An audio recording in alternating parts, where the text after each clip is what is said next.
both parties. The deficit we face in the out years, the next decade, are even more relentless and systemic. Federal spending in real dollars has increased 53% in 10 years, while real wages for the average American have declined 7%. The government is getting bigger, and the middle class is getting smaller. The problem I have, the concern I'm wrestling with, is that even our financial experts are often very wrong as to the danger facing the American people and our economy. Yet, some in Washington and Wall Street tell us we should delay reforms and not take action now, only some vague date in the future. For example, the Secretary of the Treasury, Geithner's comments at the Federal Reserve meetings in 2006 seemed to me to indicate that we can't always be sure that those in positions of leadership see the problem clearly. In 2006, as America verged on a massive housing meltdown, now Secretary Geithner, then president of the New York Federal Reserve, told his colleagues that, quote, "We just don't see troubling signs yet of collateral damage, and we're not expecting much," close quote.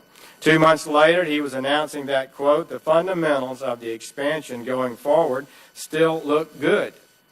Janet Yellen, president of the San Francisco Reserve Bank, was perhaps even more enthusiastic when Chairman Greenspan left. She beamed, quote, "It's fitting for Chairman Greenspan to leave office with the economy in such solid shape.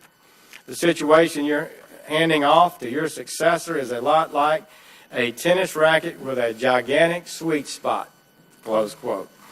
So I also recall in 2001, then Chairman Greenspan testifying before this committee that we were looking at more than a decade of surpluses, and he wrestled with the question of what we would do after we've completely paid down our debt, what we would do with the surplus still coming into the Treasury as being projected at that time. I'm just saying we're not always as good at predicting the future as we'd like to be.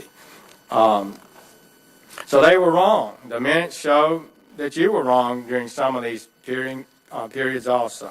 Common sense tells us, at least tells me, that more borrowing and more debt will make us weaker, not stronger. As the last financial crisis proves, the future is hard to predict, but while we can't predict a day a debt crisis would erupt or what unknown event might set it off, we do know that we're on a collision course with reality. The longer we wait to change that course, to develop a plan for a sensible financial future, the graver the danger becomes.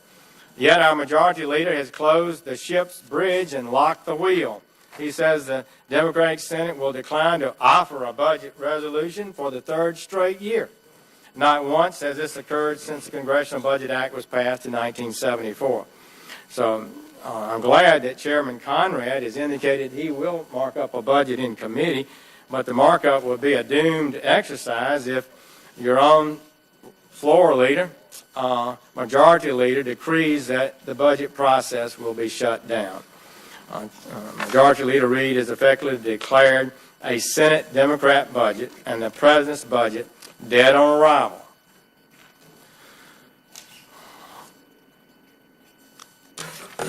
To me, that if we don't have a different approach, then the majority party is failing in the fundamental requirement of leadership and basically asks that their leadership be taken from them.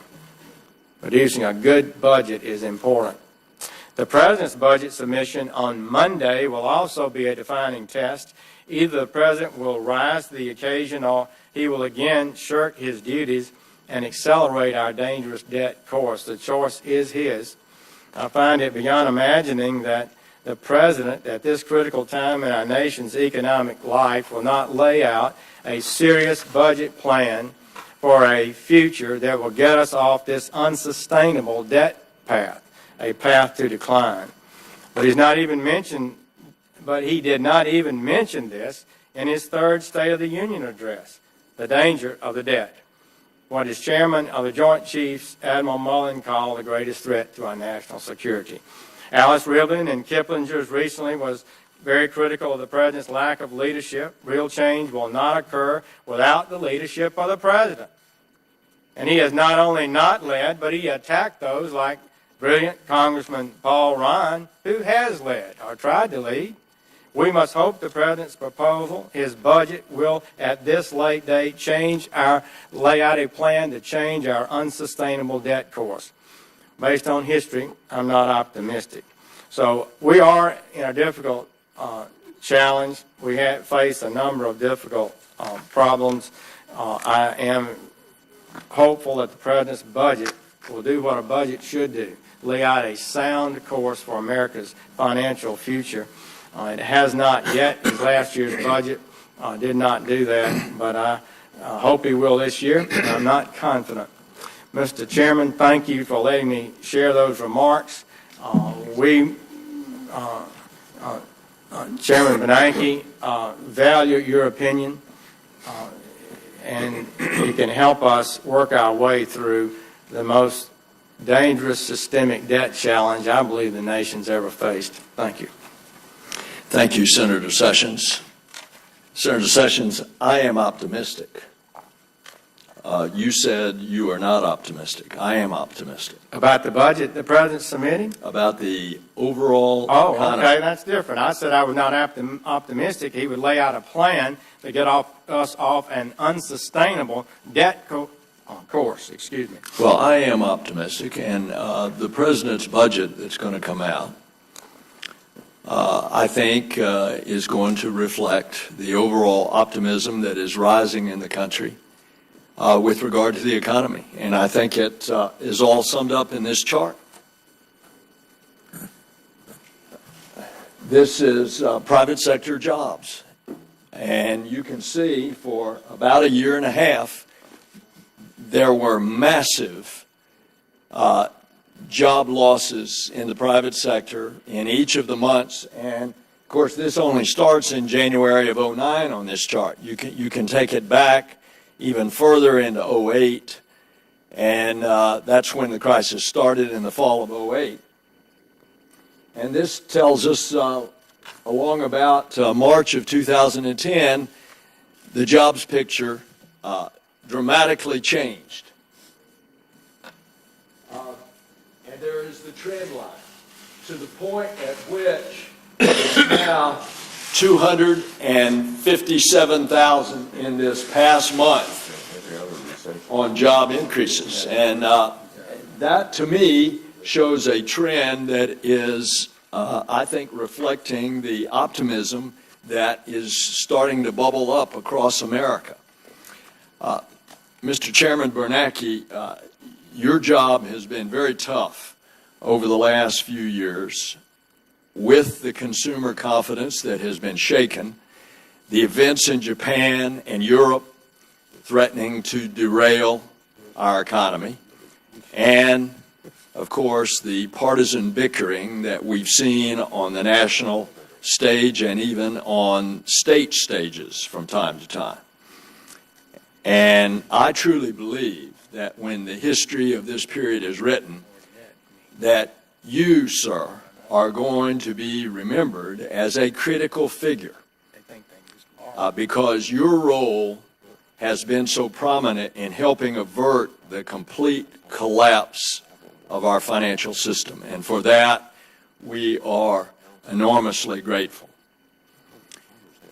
We continue to have major fiscal challenges facing the country, a long-term budget crisis brought on primarily from the rising cost of health care, an outdated tax system, and years of political expedience, and a near-term economic challenge of a slow recovery, as the chart indicates, from that 2008 financial crisis, which, if it had not been for, by the way, the bipartisan cooperation after September of 2008, when we nearly went into a financial death spiral, and the cooperation of an outgoing Republican administration with the incoming Democratic administration. The two of them working together to reverse that death spiral. Now, CBO's report last week shed some new light on the long-term budget challenge. Under their estimates, if we continue on our current path without letting current law come into effect, gross federal debt is expected to reach 103% of GDP this year and will then rise to 120% of GDP by 2022. As for the economy, it's clear that we've come a long way from the depths of 2008 and 2009, and the recovery has recently shown these signs of the upward trend of strengthening. But it's a long and difficult road back. This is a frustratingly slow pace of the recovery. Economists have testified here that they found that recessions caused by or accompanied by a severe financial crisis like we've had, and in particular a crisis steeped in the housing sector, which is ours, tend to last longer and require a greater amount of recovery efforts than typical recessions. And so, I think not only that this chart has shown the positive signs that we're seeing, we are also seeing the unemployment rate coming down. We've seen 10 consecutive quarters of real GDP growth. Consumer confidence is showing signs of improvement. U.S. auto manufacturers are returning to profitability, and state revenues are showing signs of improvement. It's amazing to me how a 2-minute commercial during the Super Bowl can generate such political controversy when it is in fact celebrating the fact of the recovery of Detroit and the auto manufacturers. So in all of these good signs, we can't become complacent. There's serious risk. Certainly, unemployment remains too high. Housing continues to pose a threat, and time after time on things that have been tried, they've only been partially successful at best. Too many homes are still in foreclosure or underwater. Obviously, the political deadlock that we have here that many of us on this dais have tried to break by coming together in a bipartisan approach, in what a lot of us urged the super committee to do. And by the way, Senator Sessions, there was a budget act, and that was in the Budget Control Act, and that set the course for 10 years of caps and had a disciplined process, which was the super committee, which we had desperately hoped would work. But the deadlock was there. There's an imbalance of budget cuts that could be a drag on this economy. And then, of course, the situation in the Middle East could result in a disruption of oil supplies, the European debt and fiscal crisis. And all of these elements are uncertain elements that could disrupt the recovery. Two of the most important steps that we could take to shore up the recovery would be to extend the payroll tax cut and the emergency unemployment benefits for the remainder of this year.